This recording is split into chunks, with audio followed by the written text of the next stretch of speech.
Wages and prices often play leapfrog.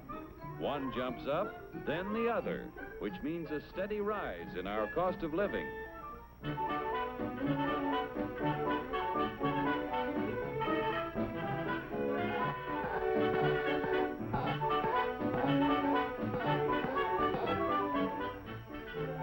The Dilly Doll Factory is a happy shop. But Joe, our doll painter friend, seems to be a little down in the mouth, which even shows in his work.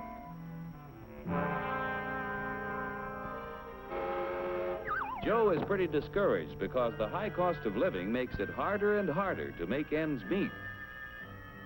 Hiya, Joe, old boy. Hello. Better look in that envelope. Wow, a raise! And just in time to buy the kid a birthday present. What'll I get? Let's see. A dress? Bicycle? Roller skates? Shoes? A book? A doll? A doll!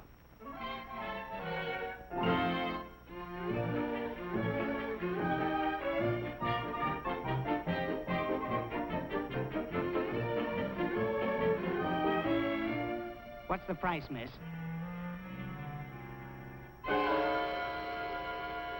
I work in a factory that makes this doll. $2 is too much. I'm very sorry, sir, but your company charged us more for this shipment, so we had to raise our selling price.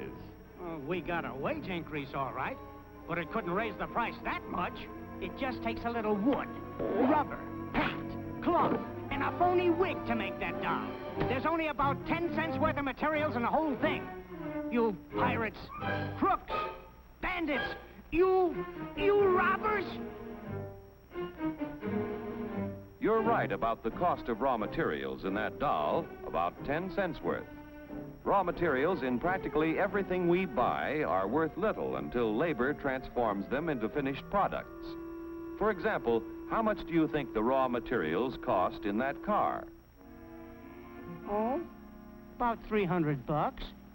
You've got a surprise coming.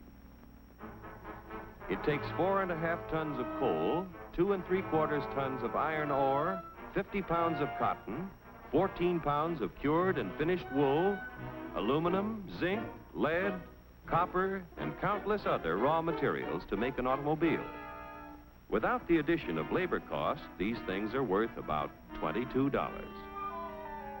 The raw materials require the accumulated labor of thousands of people in countless crafts to transform them into a finished automobile. Miners dig the coal and iron ore. Railroad and maritime workers transport these materials to the steel mill, where workers convert the ore into finished steel. The wages of railroad workers add to the value of steel when it is transported to automobile factories.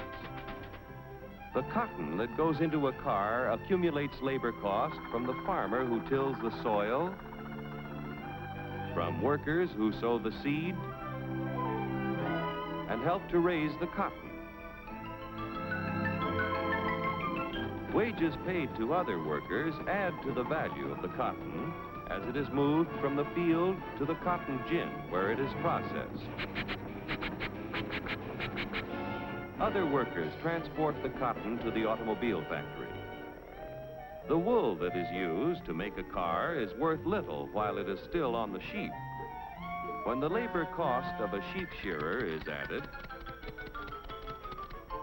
the value of the wool is increased by his wages. When all of the parts and materials finally reach the factory for assembly, the labor cost of automobile workers must be added to the price of the car.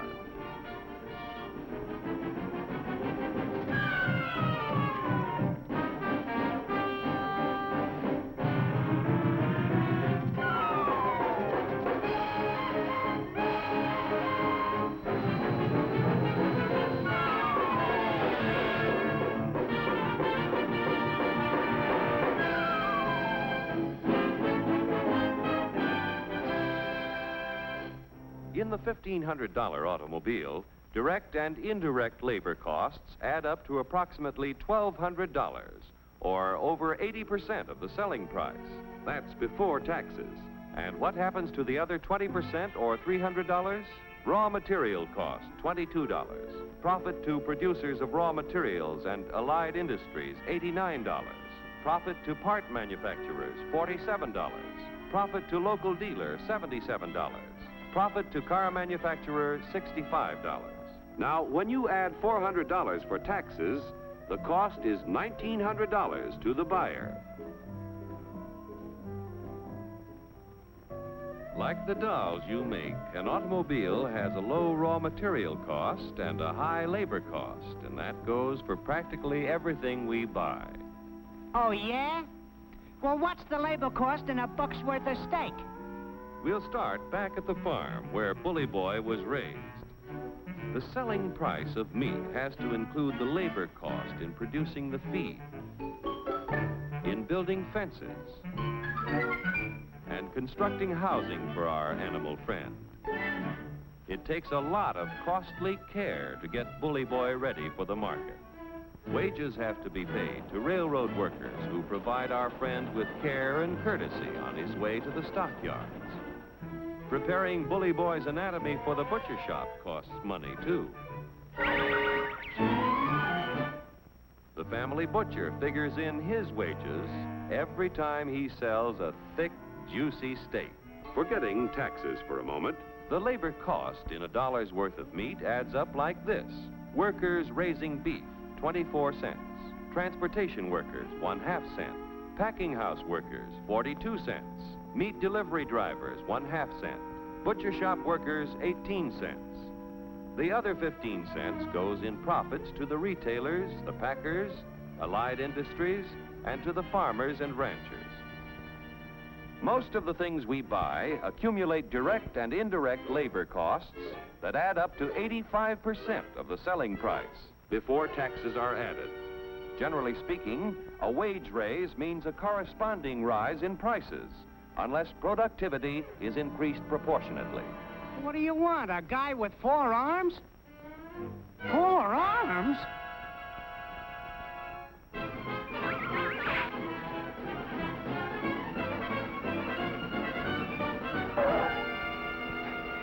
Say, I got a sensational idea. To expand productivity, labor and management must work together to develop new ideas and techniques.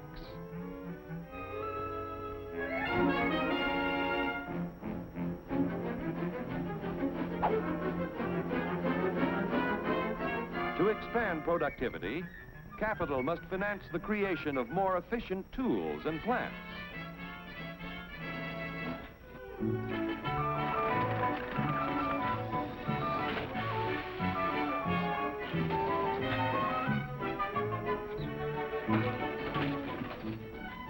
The production of more and better goods at lower costs means that when you get a wage raise, it's a real raise. A raise? A raise!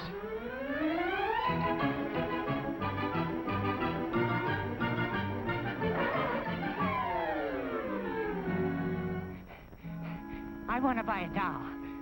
How much? Now you've got a real wage raise, because you can buy more with what you earn. With increased productivity, wages can keep ahead of prices.